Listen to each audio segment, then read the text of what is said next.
Hoje a gente vai falar um pouco mais sobre as progressões geométricas, principalmente sobre a sua definição, sobre a sua razão e sobre o termo geral. Então, para começar, vamos falar um pouco da definição de uma progressão geométrica.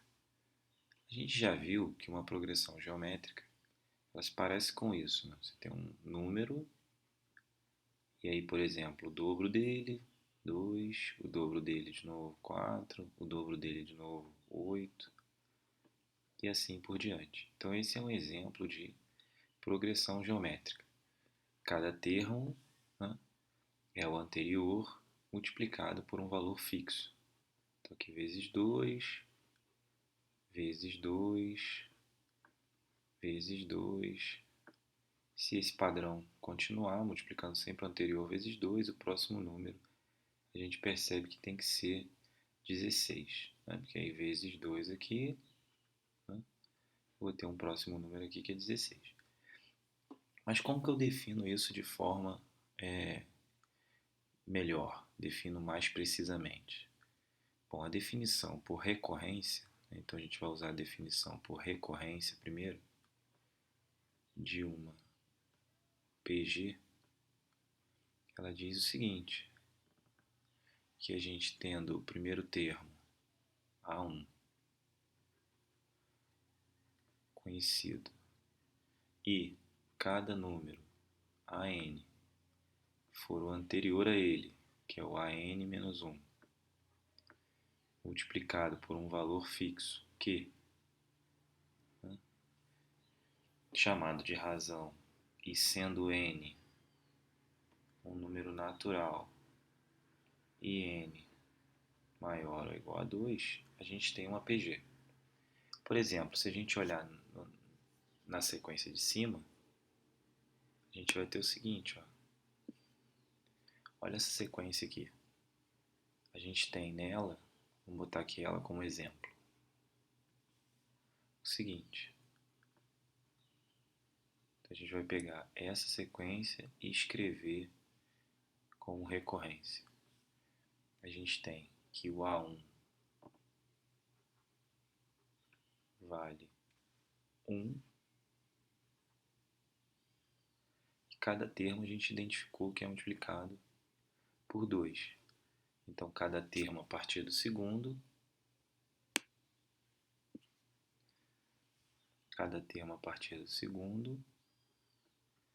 é o anterior multiplicado por 2, sendo esse n natural e n sendo maior do que ou igual a 2, que eu começo a fazer isso a partir do segundo termo. Repare que se você fizer isso aqui, você consegue escrever os termos. Né? Se a gente quiser voltar para a sequência, eu consigo. Ó, o primeiro termo é 1, o segundo termo é 1 vezes esse valor fixo que é a razão, 2. Aí o terceiro termo vai ser o primeiro termo, né, o termo anterior, A2, que é 2, multiplicado pelo valor fixo que é a razão, e aí eu vou obter o terceiro termo e assim por diante. Então repara que cada termo é o anterior, né, vezes 2. Pronto, com isso a gente consegue aí de maneira satisfatória definir uma PG por recorrência. Então uma PG definida por recorrência se parece com isso aqui. Né? A gente tem o primeiro termo e o segundo é o anterior. Né? Então aqui, ó, o segundo termo começa com n igual a 2, é o anterior a ele multiplicado por uma constante q chamada de razão. Mas como que eu obtenho, né, essa razão? É fácil, né? Se a n é igual a n menos 1 vezes q, então se a n é igual a n menos 1 vezes q, então a razão para qualquer n maior do que ou igual a 2 vai ser sempre um termo dividido pelo seu anterior. Então, Se eu sei que é uma PG e quero encontrar a razão, né, dentro de uma sequência conhecida, basta a gente dividir um termo pelo seu antecessor. Por exemplo, se eu tenho uma sequência do tipo 2 menos 6, 18, menos 54, e sei que isso aqui é uma PG, basta eu dividir um número pelo seu antecessor para achar a razão. 18 dividido por menos 6. 18 dividido por menos 6 dá a mesma coisa que 6 menos 6 dividido por 2, que nesse caso é menos 3. Então a razão é menos 3, né? Que significa que se eu multiplicar aqui, ó, por menos 3, eu obtenho 54. Menos 54. Muito bem. Então com isso a gente já definiu a razão, né, e pegou a definição por recorrência. Mas a gente já sabe, que nem na PA, que se eu tiver a definição apenas por recorrência, fica difícil achar o termo, por exemplo, na posição 100. Né? Se eu tivesse que achar o centésimo termo dessa sequência que eu escrevi aqui, por exemplo, ou da primeira, eu levaria muito tempo, porque eu teria que escrever o segundo, o terceiro, o quarto, o quinto, até o 99 para achar o centésimo, já que cada termo depende do anterior. Né? Eu precisaria do A99 vezes, né, o centésimo é o A99 vezes a razão. Só que o A99 é o A98 vezes e assim por diante. Então, como é que eu faço para achar o termo geral? É o que a gente vai demonstrar agora. Então, como é que eu faço para definir uma expressão que me dá o termo geral de uma PG? Bom, primeiro é só pensar o seguinte, ó. O segundo termo, ele é o anterior a ele vezes a razão. O terceiro termo é o anterior a ele vezes a razão. E assim a gente continua até chegar no enésimo termo, que é o anterior a ele, também vezes a razão. Certo? Então, quantas equações eu tenho aqui? Da A2, né, até, ou de A1 até N-1. Eu tenho N-1 equações. Então, eu tenho N-1 equações aqui. Então, eu vou fazer o seguinte, vou multiplicar todas essas equações uma pela outra. Então, vamos multiplicar todas elas. O que eu vou ter do lado esquerdo? Do lado esquerdo eu vou ter, vou subir um pouquinho aqui, do lado esquerdo a gente vai ter A2 vezes A3 vezes, e isso continua até chegar em AN-1 vezes AN.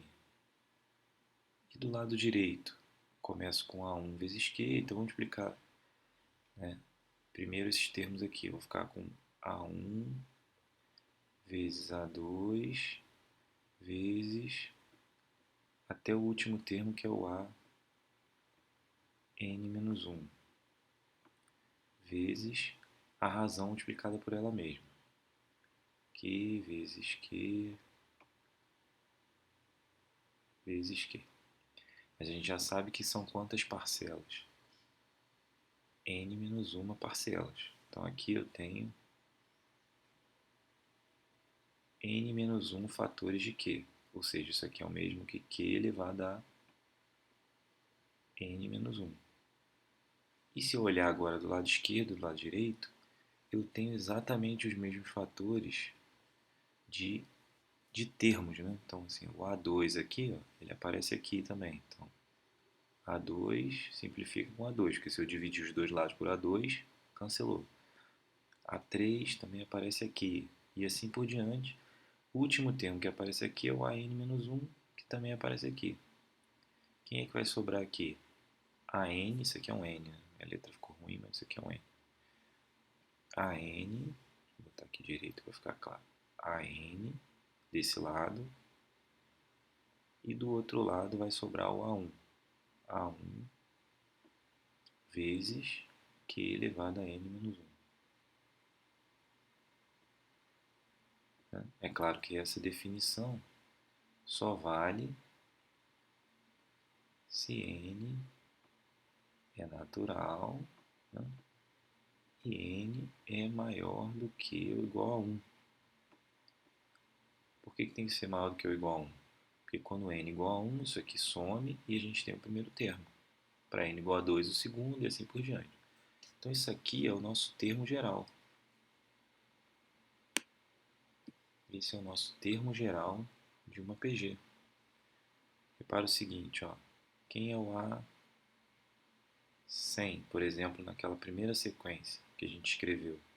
Vai ser o primeiro termo, que era 1, vezes a razão, que era 2, elevado a 100 menos 1.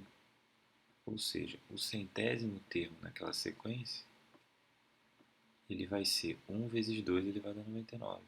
2 elevado a 99. De fato, para calcular 2 elevado a 99, a gente precisaria de uma calculadora. Não dá para fazer na mão. Mas essa é a expressão do termo. A gente consegue dar uma expressão fechada para o termo.